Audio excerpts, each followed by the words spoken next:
So year 7, we've been talking about elements and how elements are made of just one type of atom. You've looked at how the properties of metallic elements differ to the properties of non-metallic elements. You've looked at the reactivity of metals and compared that to the reactivity of non-metals and the products that they form when they burn in oxygen in the air to form metal or non-metal oxides. We're now going to compare all of that to what happens when we start joining different elements together. And we're going to look at what happens when we are comparing a metal and a non-metal again. We've got iron and we've got sulfur. We're going to just have a look at some properties of these as the individual elements, compare them what happens when we just mix them together, and then also what happens when we make them react together. The first thing we're going to look at is how they behave when they go into a beaker of water. So, if I gently tap the iron into a beaker of water, straight away it just plonks straight to the bottom. Iron is a very dense material and it just sits in the bottom of the beaker there. So for the sulfur, I'm going to do is actually sprinkle it really gently with a spatula. And hopefully we should see what happens.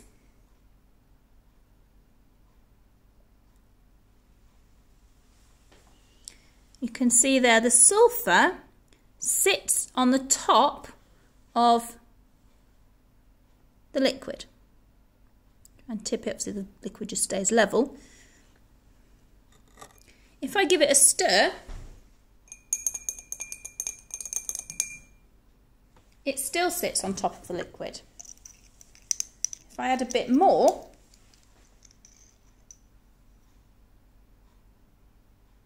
it still stays on top of the liquid. Give it another stir.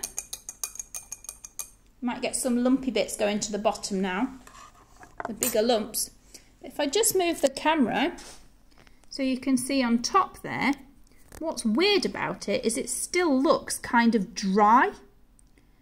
The powder does not like mixing with the water at all.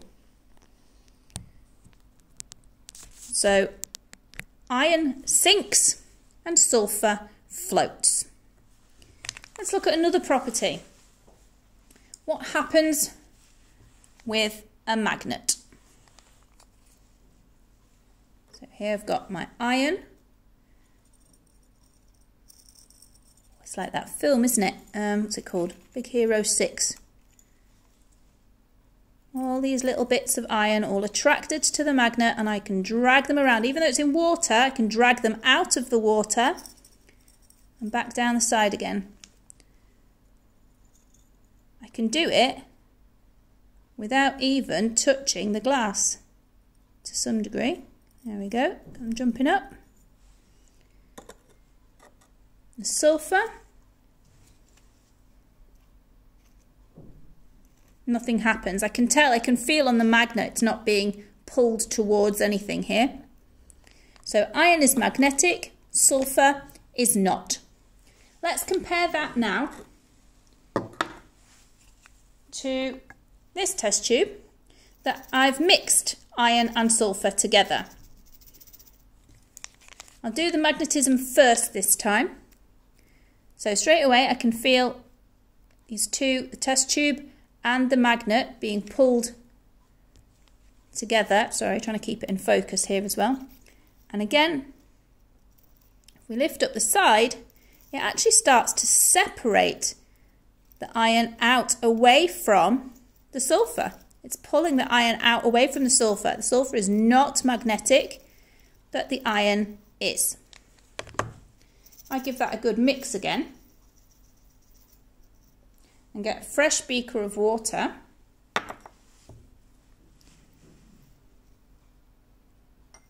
Gently pour that in. Again, this works as quite a good separation technique for the iron and sulfur, because the iron has sunk to the bottom and the sulfur has stayed floating on the top. So when we mix different elements together, it's relatively easy to separate them. We just have to find something different about their properties. One of them will do something and the other one will not, or one will float and one will sink, and we can separate them. It gets a lot more complicated once we mix them together and cause a reaction. At the moment, all I've got in there is a mixture of iron and sulfur. If I heat it up, it's going to react, and then we're going to have something very different. So there we go. I've got my Bunsen burner lit. I've got my iron that will just behave like iron and sulfur that will just behave like sulfur mixed together in a test tube. Test tube holders clamping it right at the top of the tube, just underneath the little lip, so that you can see it can't slip anywhere. Always heat on a blue flame. I'm pointing the tube away from myself and give it shaky, shaky, shake. You never just sit something in the flame and leave it there. Shaky, shaky, shake. Now, because this is an empty classroom, I'm just doing this without anything stopping any vapours coming out of the tube. If I was in a classroom full of students, I'd probably have a bit of cotton wool in the end, just because it can get a bit pongy. I'll leave it for the year 10s who are in here next to complain. So you can see something's happening there.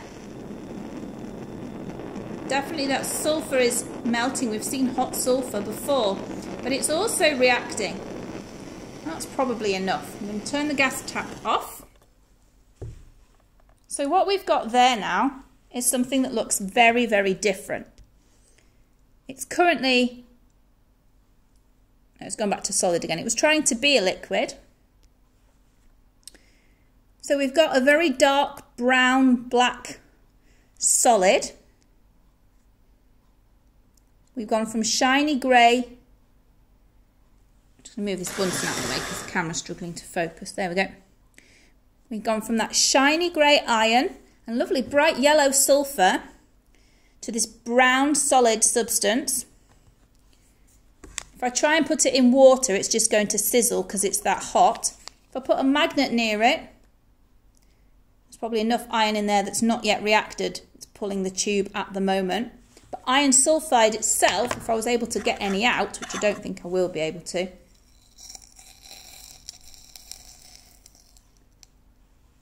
iron sulfide itself looks all gooey black.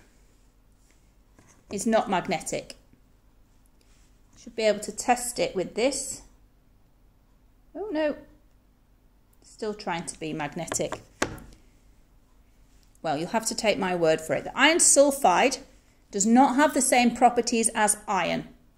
It's a different material. When we join two elements together like that, it's not as easy to separate them now. I can't just pour it into water, and I can't just use a magnet because the sulfur is bound in with the iron. We call what we've formed there a compound.